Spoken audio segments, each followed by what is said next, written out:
From home actually beneficial आहे, पण मला नाही वाटत की यामधून पेट्रोलची बचत होऊ शकेल.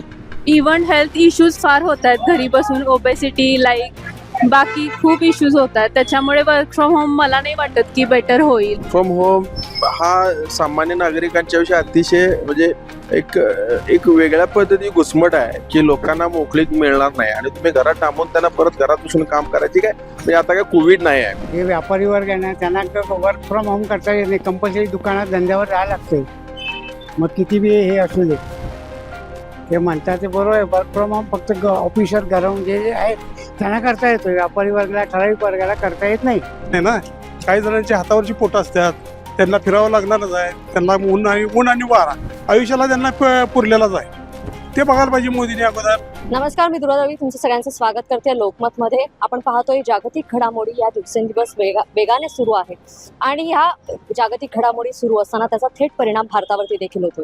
इराण आणि इस्रायलचं युद्ध सुरू झालं आणि ह्याच युद्धाचा फटका बसला भारताला. भारताच्या इंधन पुरवठ्यावरती याचा परिणाम झाला आणि त्यामुळेच आहे जे भारतामध्ये इंधन आहे, इंधनाची टंचाई जाणवली. आणि आता पंतप्रधान नरेंद्र मोदी यांनी देखील एक वक्तव्य केले, ज्या वक्तव्यामुळे पुन्हा एकदा इंधन बचतीचा आहे जो त्यांनी मार्ग सांगितला. मात्र त्याचबरोबर वर्क फ्रॉम होमचा देखील त्यांनी पर्याय पुढे आणलेला. त्यामुळे या दोन्ही बाबतीत कोल्हापूरकरांना काय वाटते, वर्क फ्रॉम होम कितपत योग्य आहे आणि त्याचबरोबर पेट्रोल डिझेलची बचत करणं आत्ताच्या घडीला शक्य आहे का, आणि त्याचबरोबर या सगळ्याचे परिणाम बाजारपेठांवरती काय होणार आहे जाणून घेऊया कोल्हापुरातील नागरिकांकडून. जे व्यापारी वर्ग आहे ना, त्यांना वर्क फ्रॉम होम करता येत नाही. कंपल्सरी दुकानात धंद्यावर राहायला लागते. मग किती बी हे असू दे, ते म्हणतात ते बरोबर आहे. वर्क फ्रॉम होम फक्त ऑफिसर घराहून जे आहेत त्यांना करता येतो. व्यापारी वर्गाला, ठराविक वर्गाला करता येत नाही. मग आम्ही घरी बसलो तर आमच्या दुकानालाच कुलूप राहणार. फटका म्हणजे कंपल्सरी बंद, नो इन्कम. कोरोना काळाची परिस्थिती हो, कोरोना काळाचीच परिस्थिती होणार ना. दुकानला कुलूप लावून घरात बसायचं. काय फरका म्हणजे माल जो सीजनमध्ये आम्ही भरतोय तो माल तसा राहतोय. पेमेंट आमचं अडकून बसतंय. कामगार लोकांना वगैरे आता आम्ही जेवतोय तर त्यांना सुद्धा जरी बंद दुकान तरी त्यांना आम्हाला कंपल्सरी द्यायला लागते, कारण काय त्यांचे पण पोट पाळायला. वर्क फ्रॉम होम फक्त ऑफिसर ते ठराविक ज्यांना जे आता कोरोना काळाला करत होते त्यांना अवेलेबल आहे, करू शकतात. आम्ही ते करू शकत नाही. म्हणजे सगळ्यांना ते पॉसिबल नाही मॅडम. सृष्टी नलगे. वर्क फ्रॉम होमचे जसे फायदे आहेत तसे तोटे पण आहेत. Work from home actually beneficial आहे, पण मला नाही वाटत की यामधून पेट्रोलची बचत होऊ शकेल. इव्हन हेल्थ इश्यूज फार होत आहेत घरी बसून, ओबेसिटी लाईक बाकी खूप इश्यूज होत आहेत. त्याच्यामुळे वर्क फ्रॉम होम मला नाही वाटत की बेटर होईल आणि पेट्रोलची यातून बचत होईल आणि जास्तीत जास्त लोक इलेक्ट्रिक वाहन यूज करतील असं सुद्धा नाही वाटत. वर्क फ्रॉम होम करणं चुकीचंच आहे हे. इवन वन्स इन वीक जमू शकतं नागरिकांना, पण रोज वर्क फ्रॉम होम नाही हे बेटर वाटणार. परमनंट नाही होऊ शकणार वर्क फ्रॉम होम. हे नरेंद्र मोदींनी जे काय आता वक्तव्य केले खऱ्या अर्थानं त्यांच्या अयशस्वीता त्यांनी सिद्ध केली आहे की ते स्वतः म्हणताय की तुम्ही घरात बसा आणि वर्क फ्रॉम होम करा. पण तुम्ही कशाला जगभरात फिरताय? तुमच्या जगभरात फिरण्याच्या खर्चाचा जरा मर्यादा ठेवल्या असत्या तर मग बऱ्यापैकी देशावरचा कर्जाचा डोंगर वाढला नसता. आणि ज्या पद्धतीने तुम्ही सांगताय एक अयशस्वी पंतप्रधान हेच बोलू शकतो, याच्या व्यतिरिक्त माझ्याकडे बोलण्याची कुठली प्रतिक्रिया नाही. वर्क फ्रॉम होम हा सामान्य नागरिकांच्या विषयी अतिशय म्हणजे एक वेगळ्या पद्धती घुसमट आहे की लोकांना मोकळीक मिळणार नाही आणि तुम्ही घरात थांबून त्यांना परत घरात बसून काम करायची काय म्हणजे आता काय कोविड नाही आहे. कोरोना कालावधीत केलं त्यावेळेला आपल्याला नैसर्गिक आपत्ती होती, त्यावेळेला ठीक होतं.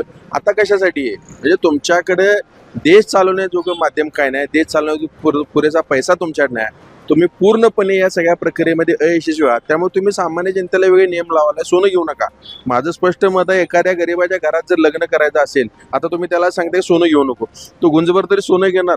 तुम्ही इकडे फिरा 10-15 कपडे घालून तुम्ही फिरा, देश बाहेर जावा, देशात तुम्ही फिरायला, आणि मग तुम्ही सामान्य माणसाला तुम्ही गळचिपे का करता? स्पष्टपणे एक सामान्य नागरिक माझी स्पष्ट भूमिका अशी आहे की देशाचे पंतप्रधान हे अयशस्वी आहेत आणि त्यांचे वैफल्यग्रस्त होऊन ते या पद्धतीने प्रतिक्रिया देत आहेत. नाही, सर्वांच वर्क फ्रॉम होम करता येत नाही ना. काही जणांच्या हातावरची पोटं असतात, त्यांना फिरावं लागणारच आहे. त्यांना ऊन आणि वारा आयुष्याला त्यांना पुरलेलाच आहे. ते बघायला पाहिजे मोदीने अगोदर. ऊन वारा आहे का नाही, त्यांना लागतोय का नाही, गरीबाला काय होतंय काय नाही हे म्हणून. कसं होईल पेट्रोल वाचवून आणि हे करून तुम्ही पेट्रोलचे पहिले दाम मग कमी करा. मोदींनी सांगितलेलं बरोबर आहे, कारण घरी बसणं शक्यता कमी आहे मॅडम, कारण कामानिमित्त आम्हाला बाहेर पडण्याचे पाहिजेच आहे, कारण पोट पाणी आमचं कसं चालणार हे महत्त्वाचं आहे ना.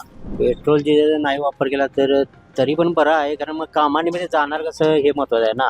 सर्व साधन नाहीच की आपल्याकडे, गाडीनं प्रवास करायला गेला तर पण त्या वडापला पैसे द्यायला लागणार, ते कुठून आणणार आणि वेळेत पोचणं हे महत्त्वाचं आहे कंपनीत आमच्या, याला महत्त्व आहे. घरी थांबून शक्य नाही, सोडा घरी थांबण्यात खाणार काय, घरात कुठलं काम आणणार आपण, हे महत्त्व आहे. धन बचतीसाठी वर्क फ्रॉम होमचा पर्याय आहे जो पंतप्रधान नरेंद्र मोदी यांनी पुढे आणलेला आहे. मात्र हा पर्याय सामान्य नागरिकांना कुठेतरी रुचलेला नाहीये, कारण ह्या देखील आधी आपण पाहिलं कोरोना काळामध्ये अशाच पद्धतीने वर्क फ्रॉम होम झालेलं होतं. मात्र वर्क फ्रॉम होमचे दुष्परिणाम देखील काय आहेत ते डॉक्टरांकडून आपण जाणून घेतलं, आणि त्याबरोबरच वर्क फ्रॉम होम आहे जे सर्वसामान्य नागरिकांना परवडणारं नाहीये, अशाच काहीशा प्रतिक्रिया आणि त्याचबरोबर संमिश्र प्रतिक्रिया आहेत या निर्णयाबाबत आलेल्या आहेत. तुमचं मत काय आहे या संपूर्ण घडामोडी बाबतीत? वर्क फ्रॉम होम करणं शक्य आहे का? इंधन बचत ह्याच्यातून होऊ शकते का? आमच्या कमेंट बॉक्समध्ये नक्कीच सांगा. याबरोबरच मी इथेच थांबते. लोकमतसाठी कोल्हापूरहून दुर्वा दळवी. अशाच महत्त्वाच्या घडामोडी पाहण्यासाठी लोकमत कोल्हापूर हे आमचं यूट्यूब चॅनल सबस्क्राईब करा आणि फेसबुक पेजला फॉलो करा.